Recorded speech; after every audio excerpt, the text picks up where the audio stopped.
Hi friends, this is Ashley Latecki Ellenboss with Skyhouse Herb School and Apothecary. Today we'll be looking at herbs that dissolve blocks. So what do I mean by that? Well, I'm talking here about physiological blocks, like things like cysts and tumors, places where fluids or tissues have accumulated and maybe formed a hard mass. But I'm also talking about blocks on a more subtle level. So these are things like emotional blocks that we may have to things like intimacy, or emotional blocks we have to risk and trying new things, blocks that we may have to being able to see things on a more balanced level rather than ping-ponging from extreme to extreme. So the two plants we'll be exploring today are both in the lily family. They're related. You could think of them kind of like cousins, but they work on very different types of blocks and very different types of patterns in the body. So the first plant we'll talk about is Easter lily. And both of the plants we'll be speaking of today, I've had personal experience with, and I've had a number of incredible stories from both my teachers and my students and also clients. So this first plant, Easter lily, the Latin name is Lilium longiflorium. And this herb is native to the Eastern Mediterranean region, but there is also another variety of the same herb that was native to Asia and was used in traditional Chinese medicine, and this was Lilium candidum. So we can think about both of these plants very similarly in terms of their uses, but I'm specifically here talking about the longiflorium because that's the plant that I've used and I've had experience with. So this herb is, it's probably one that you've seen maybe in the supermarket even. The Easter lily, they have these long green shoots, these dark green leaves with these really nice parallel veins that run along the leaves, and then these big white flowers. And they're huge and they're fragrant and they're just beautiful. And one of the things in the doctrine of signatures that's really interesting about this plant is that it has these beautiful white, pure looking petals, but it has this very long orange stamen that's messy and sticky. And if you ever lean in to smell one, you might get a bunch of orange that stains your nose. I've made that mistake before, or on your cheek, and you have these like little yellow spots on your face. So it's both messy and clean, and that's one of the dynamics that I use this plant for, is people that have a hard time with working in the middle of things. So this would be very extreme thinking. It's either all or nothing. It's a black or white situation. And here we have cases where sometimes, and I think this is illustrated in the way that the flower grows, is feelings of either extreme chastity or extreme feeling dirty. And Matthew Wood, in his book, 7 Herbs, Plants as Teachers, he talks about sort of this dynamic between the virgin and the whore as being one of these sort of extreme dynamics. And these are usually housed within one person. So this is the pattern. It's a very Virgoan pattern if you're into astrology, where there's this longing for purity and for chastity, and this longing for things to be clean and pure and perfect, yet this deep underlying drive for complete chaos and self-destruction. And so this can be, you know, in the sexual realm with promiscuity, and then periods of celibacy, sort of going back and forth between those extremes. It can also be eating disorders, where you have periods where you binge and you eat a lot, and then periods maybe of starvation. Anything where the behavior is very, very back and forth and is very, very extreme in nature. So that's kind of the energetic pattern. And so this is certainly a block. this is a pattern that is really devastating for people, because a lot of times people feel like they don't have control over it. They can't find the middle ground, and they feel very blocked in their ability to find that space where they can feel really in harmony and feel in balance with these inner dynamics.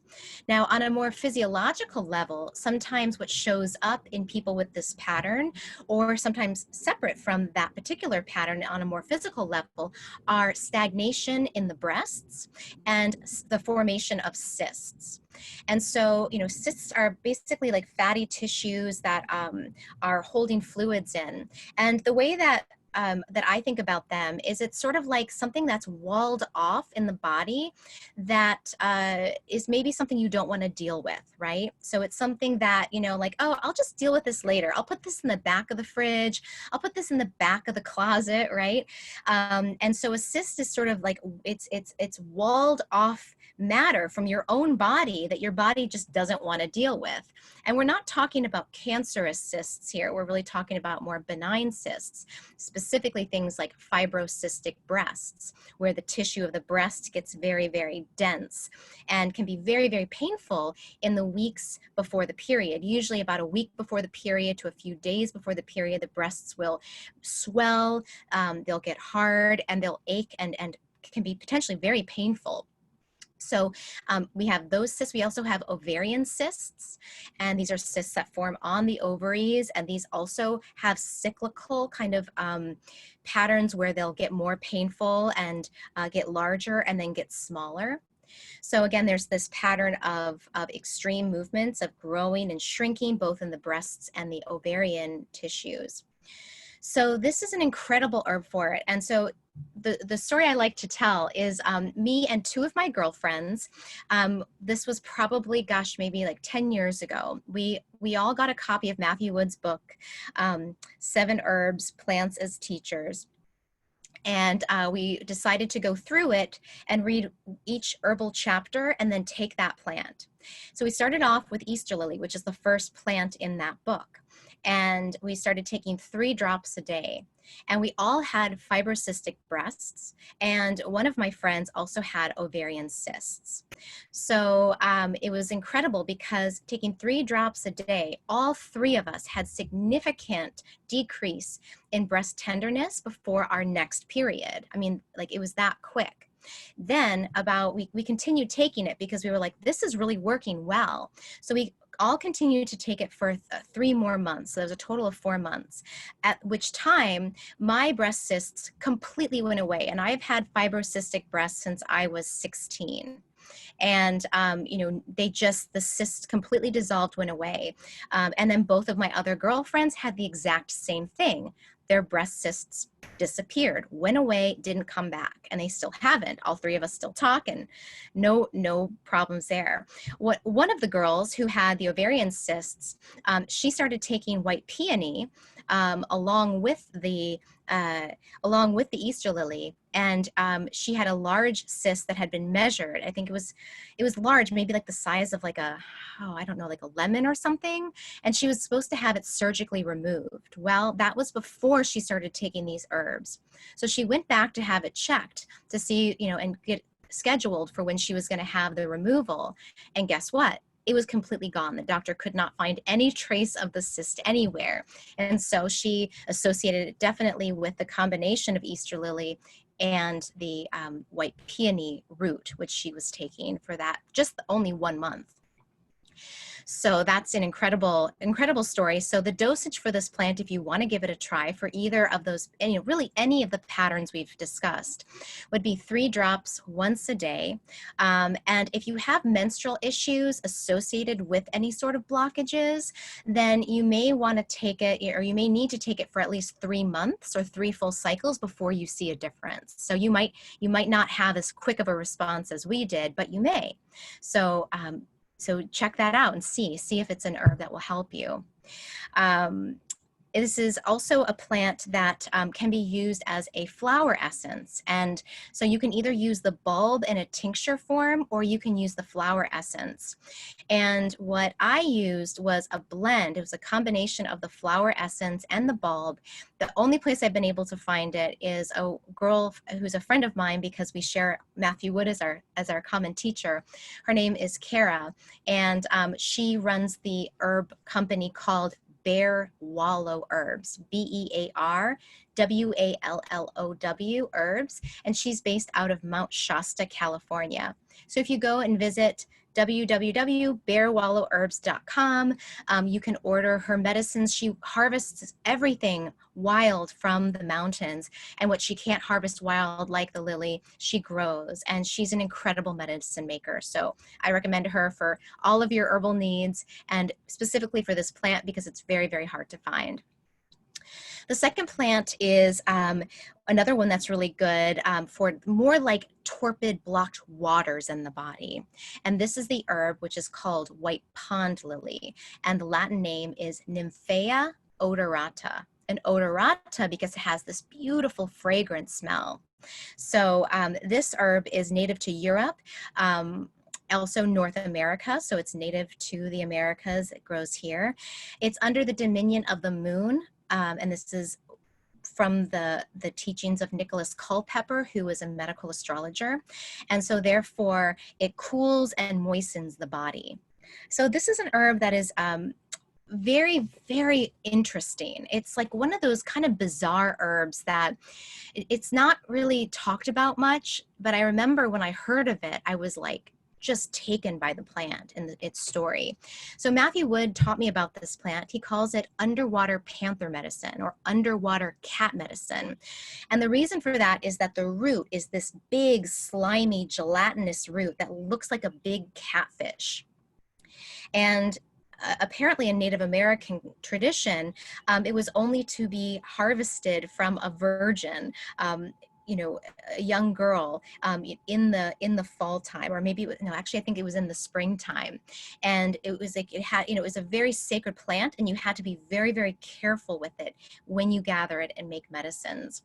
But it has this like very kind of otherworldly medicine. And one story is about a gentleman who was, he had an experience with a very strong psychedelic plant medicine. And as a result of this experience under a psychedelic plant, he was having issues with having nocturnal emissions and nightmares and night terrors associated with these dreams.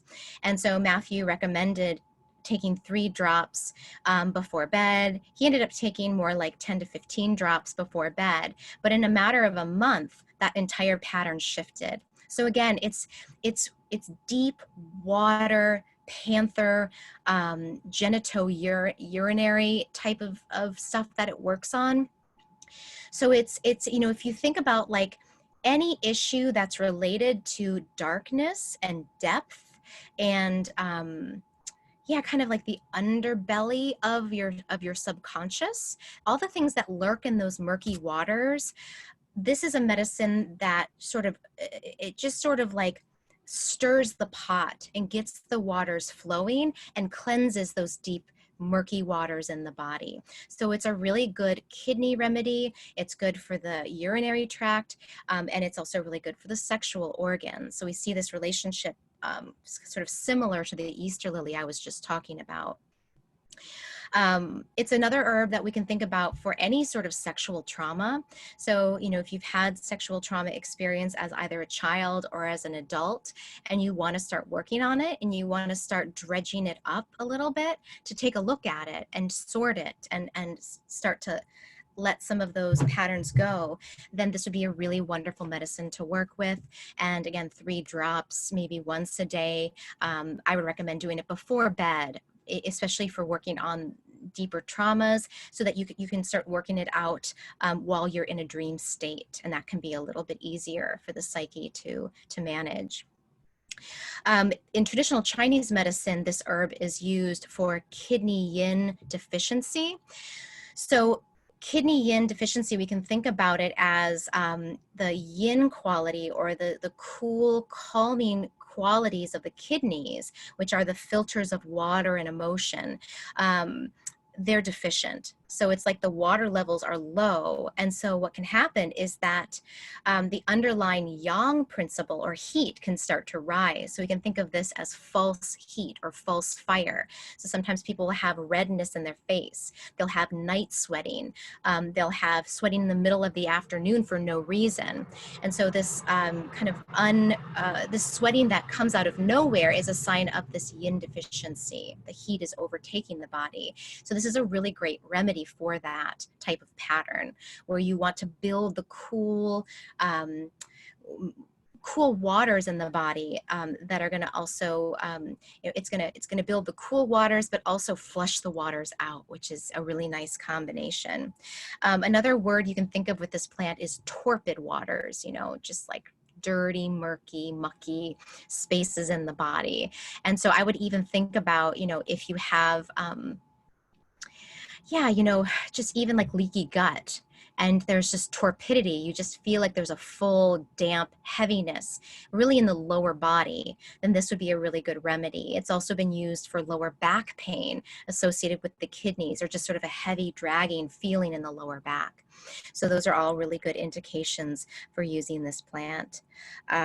This one, again, is sometimes a little harder to find. If you can get the fresh root, then you can slice it and dry it and make a tea from it. Otherwise, you can find it commercially as a tincture.